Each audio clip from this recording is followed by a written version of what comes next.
Hi there, my name is Jonathan McKnight. I'm the Director of Operations for Momentum 360, and we're here today to talk to you about the Ricoh Theta Z1.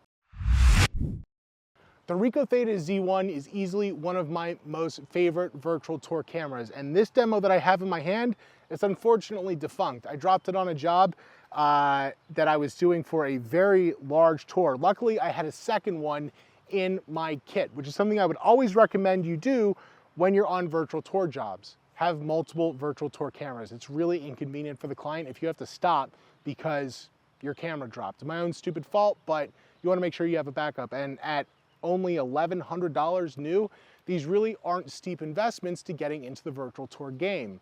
But what do you do with it? Now that you've bought your Ricoh Theta Z1, how are you going to use it to make some money?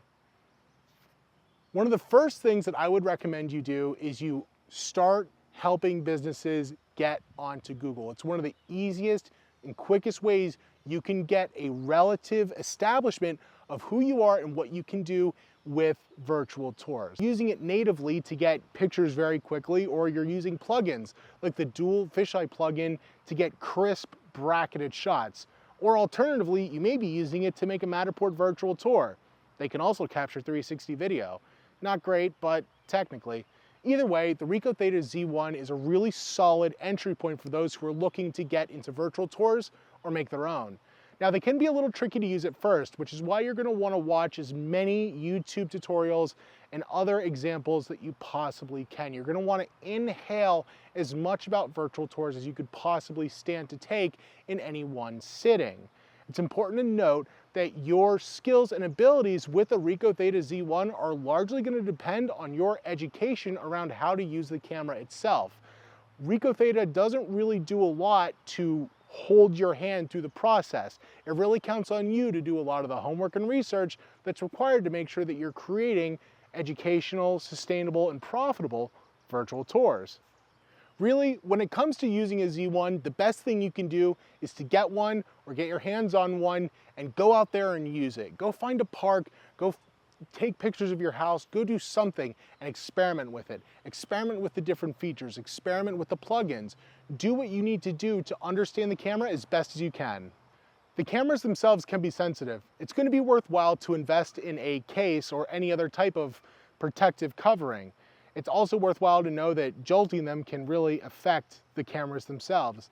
The lenses are fairly fragile, so you're going to want to make sure you get a cover on top of them. No one who knows anything about virtual tours would argue that the Ricoh Theta Z1 is the best 360 camera out there, but it is the best 360 camera in its price class. It's the best 360 camera for beginners, I would think, who are looking to move from the hobbyist position into getting into professional. Now, before people freak out, no, the Ricoh Theta Z1 isn't expressly a professional 360 virtual tour camera. If I was interested in making the absolute best 360 virtual tour that I can and generating those images, I would simply get a full frame camera, bracket images on a pano head, and stitch them together in PT GUI. I mean, that's obviously the best solution. But if you're looking to do things at scale and you're looking to do things quickly, a Ricoh Theta Z1 is without a doubt an effective option.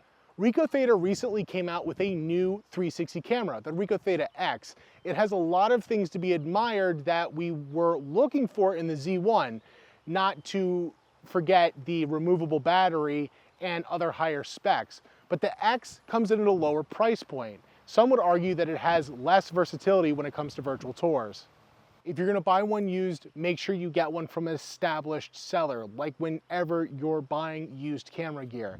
It's really important that you know that you're getting a level of quality. And if you can't afford new, make sure you get the best used that you possibly can. Ricoh Theta Z1 cameras can be used in a host of different platforms, being the key feature on the iGuide virtual tour platform to being applicable to Cloud Pano, Matterport, and 3D Vista.